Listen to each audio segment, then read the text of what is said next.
Hey everybody, welcome to Badge Banter, where we feature some awesome stories about the value of the ID badge and its ability to enable organizations to better recognize and connect people. I'm Lindsay Martin-Nez, your host, and I am super excited to introduce you to today's guest. Welcome to Charlia Pence from Diamond Business Services. Thanks so much for being here, Charla. Lindsay, thank you so much for having me. I love that you do these and I learn something from them every time. So now I feel the pressure of trying to share something with somebody that might make them learn something. But if nothing else, I know we're going to have a good time. Well, we definitely do that. And you know, Charla, you are my first repeat guest. So you're the first guest I've had that is on season 2 that was also on season 1. So we're very lucky to have you back for a second round. Well, thank you. I feel like one of the, if you watch the SNL 50 show this weekend, celebrating all the people that were multiple hosts, you know, for SNL, they get a blazer and all this stuff. So I'm waiting for my Badge Pass blazer to show up since no pressure. Yes, there. Yeah. Well, if anybody that missed your first episode, why don't you go ahead and just give us a little bit of an overview about what it is that y'all do? Absolutely. Our company's Diamond Business Services, and we're based in Texas.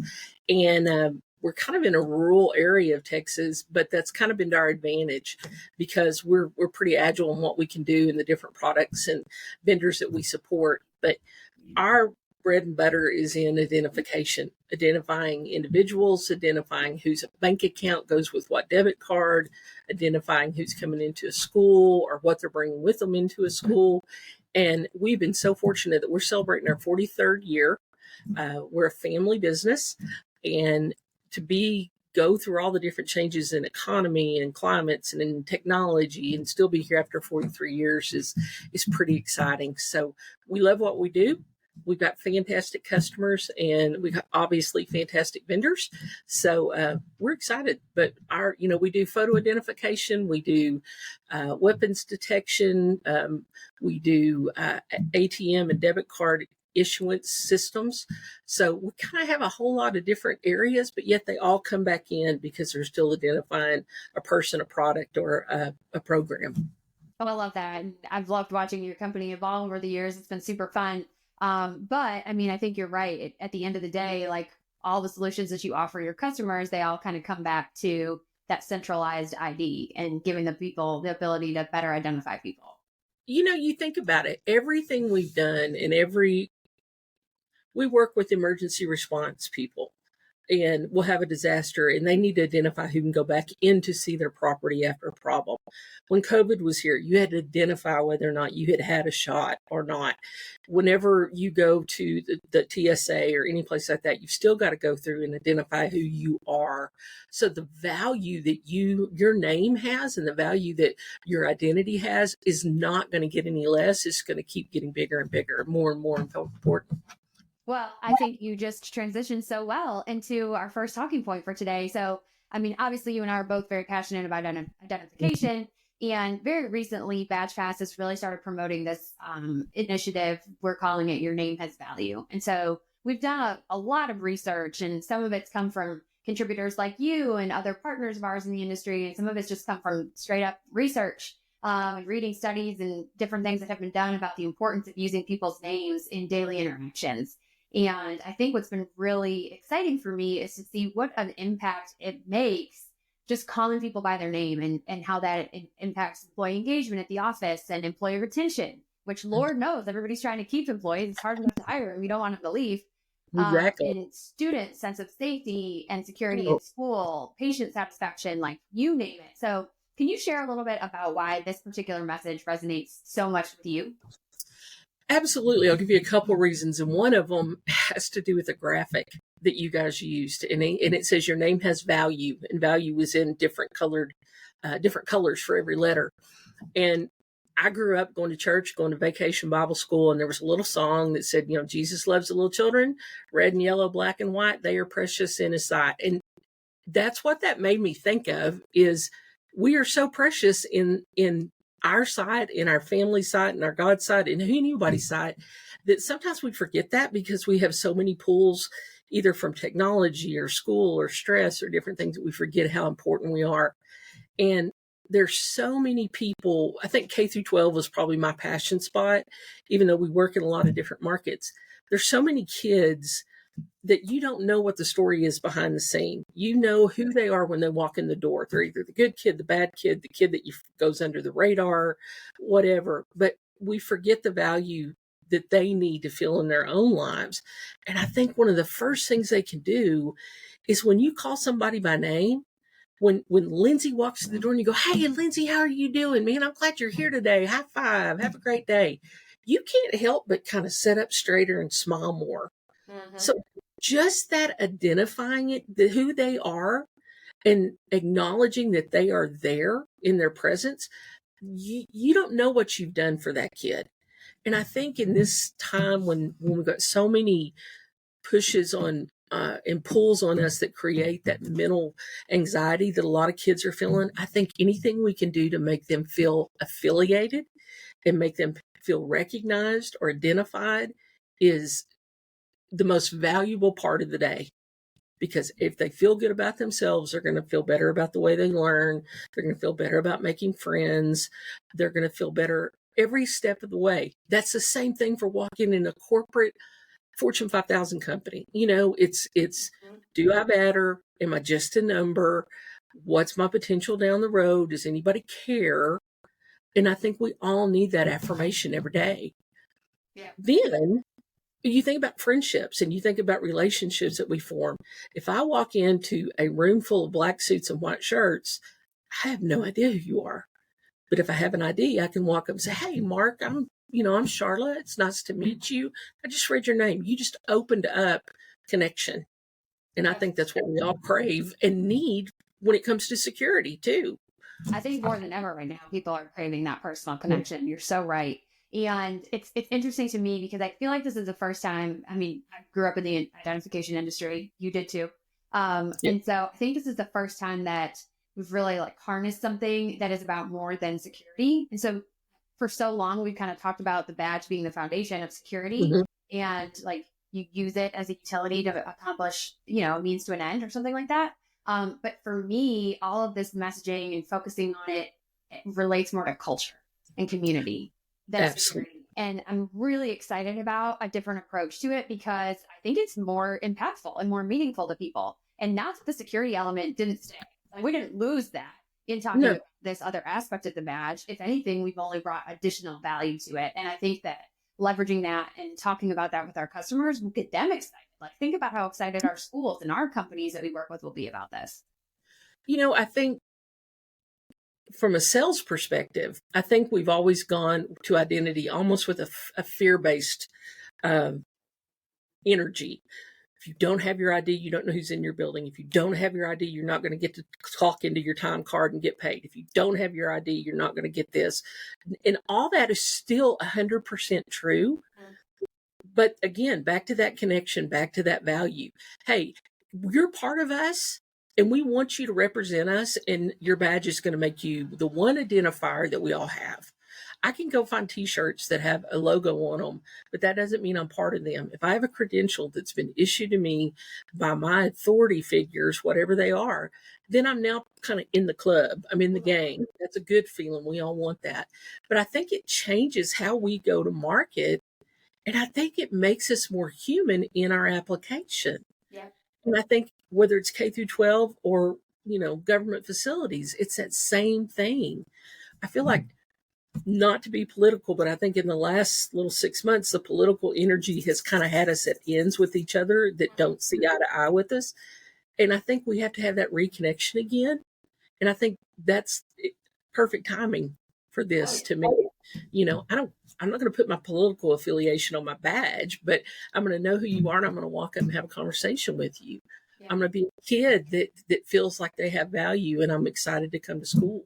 Absolutely. I love it. It's like leading with inclusivity and connection as opposed to leading with fear or what potentially could go wrong or keeping the bad guys out. And so exactly different type of messaging. So I love that. Well, like we said, both of us have been in this industry for basically our whole career. So what are some trends or changes that you feel like are taking place in the security industry right now that you think will really make a big impact on our customers over the next 3 to 5 years? I think some of it is really good when it comes to virtual IDs or mobile IDs. Super easy to deal with. But I think sometimes that ease of dealing with it takes away from some of the concerns I have from a security standpoint, um, or a less connection standpoint. Number one, if I don't have a technology behind that virtual ID, if it's just a picture, I can duplicate it. I mean, there's no value in that identity if other than me flashing my phone up and you say, hey, yeah, that's your photo. You've got to have an application behind it. You have to have some sort of a two-factor or scrolling QR codes or a mobile image or something in there that brings value to it. But even though I can get in the door with it, perhaps, I'm not making that connection with anybody. They're not seeing it. The only person that's going to know my name off of my ID is a security guard. Sure. Well, there's a whole lot of people beyond that security door. And I'm not going to have that connection. And I'm not going to have that visual identity to say, hey, I'm a junior, or hey, I get to go to this floor, or my clearance level is ABC. We're not going to have that. Now, it may have to do with what door I get in, but the people that see me are not going to be able to recognize that. I'm no different than anyone else. My only difference is an iPhone or a Samsung. I mean, that's about it. So I just think we can't overlook having that physical connection. If ease of access comes along with a phone, there's a lot of merit to that, and I think that's super. But I still believe visual identity is at the foundation of any kind of true security platform. Who are you, and are you supposed to be in here? And then we can turn around and say, hey, who are you? I want to know your name, and I'm excited you're in here. But I think visual IDs are awesome in certain applications, and if they've got technology skill sets to back them up. But we still got to have that physical ID. Yeah, no, I'm with you. I think that the mobile physical credential debate is probably one of the biggest trends in the industry right now. And so, you talked about feeling like the physical badge is here to stay. I'm pretty passionate about the two of them coexisting. But are there any improvements or trends or things like that you think that we could do as an industry as it relates to the physical badge to solidify its place in the market and in the industry moving forward? I think the more we bring to the chip component of a card, the more applications we can tie into that card, whether it's vending, whether you think of the college setting, how many times would you pull a card out to get in the building, to take the test, log onto the computer, to pay for lunch, to pay for parking, anything like that. The more we add on to that element there, the more value it brings. So I think that's the biggest thing. If there's a way to authenticate visitor management, kind of the clear or TSA mentality to use my card to check in, and I'm a visitor, I'm authenticated at this facility and I can go in. We're seeing more and more hospitals do visitor management. Obviously, it's huge in schools. How can I make that maybe more secure and quicker? Mm-hmm. Okay. I love that. No, I think those are great points for sure. Along with new trends, we also as an industry have a lot of outdated trends. So what is one security industry practice or outdated technology that drives you absolutely nuts? Prox cards. I think more than anything, just because they still work, which is great, but they're so easy to duplicate. When I can go pick up my ingredients to make soup and at the same time duplicate, my husband's car key or duplicate his access control card, something's not right. And I think when you see how easy it is to duplicate those cards, it makes you question how good your fencing and your security system really is. Because it's great to say I've got all this technology and the latest and greatest, but if somebody can find my card and duplicate it, or someone can find my card and still access a building, or someone can find my card and I've got credential overflow because there's another card that's been made and it's not been turned off in the system, you totally annihilate your security program. But I think when we up it to, a dual technology card or some sort of a chip card, or we do something to add more integrity to that credential, it makes our security program 10 times stronger. Yeah. And I think that plays into whether it's a school setting or healthcare setting, you've got doctors and nurses that are accessing medical cards or checking in time cards. We've got to do more with it. And prox is just a yes/no card. Sure.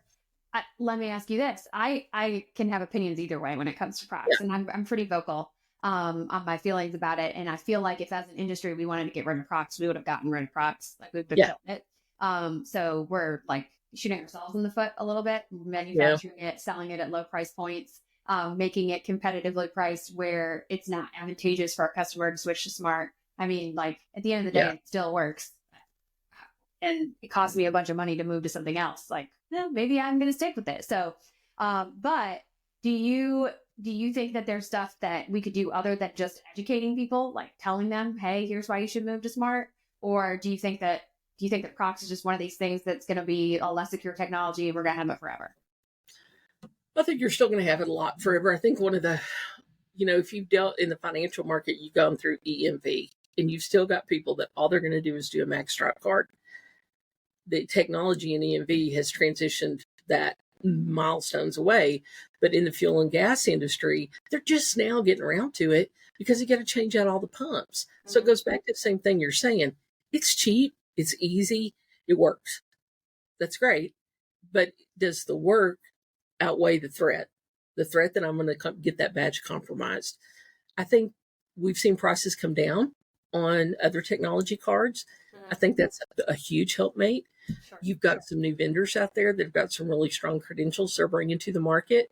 We've got some that are the tried and true Cadillac that have been out there forever and they're outstanding, but sometimes there may be a pricing discrepancy. Yeah. So I think options, it's kind of like generic drugs. It's a good thing if they all do the same thing. Yeah, that's a good point. I was thinking about what I would say if someone asked me what my industry trend was that drove me crazy.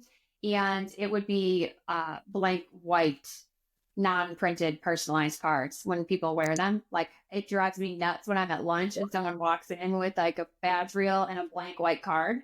And I'm like, oh my God, we should take your card so much further if we just personalized it. And I've heard a lot of people talk about putting a logo on a card being like a security flaw.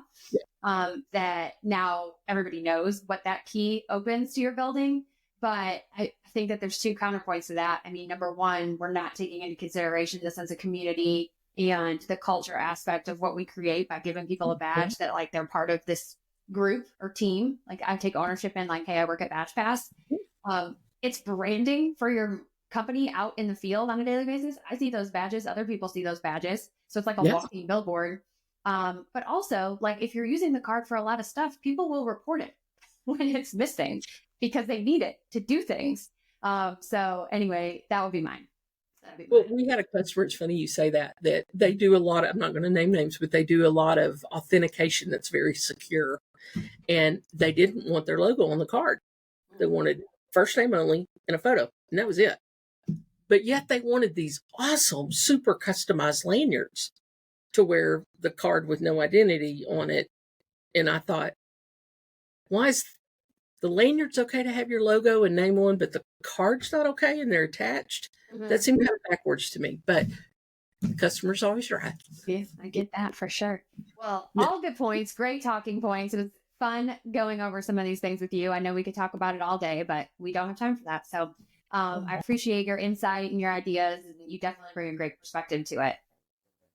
Thank you. So my last segment for you is my new favorite segment, and this is our new segment called Badge Blitz. And so for 60 seconds, what I'm going to do is hit you with some rapid fire questions.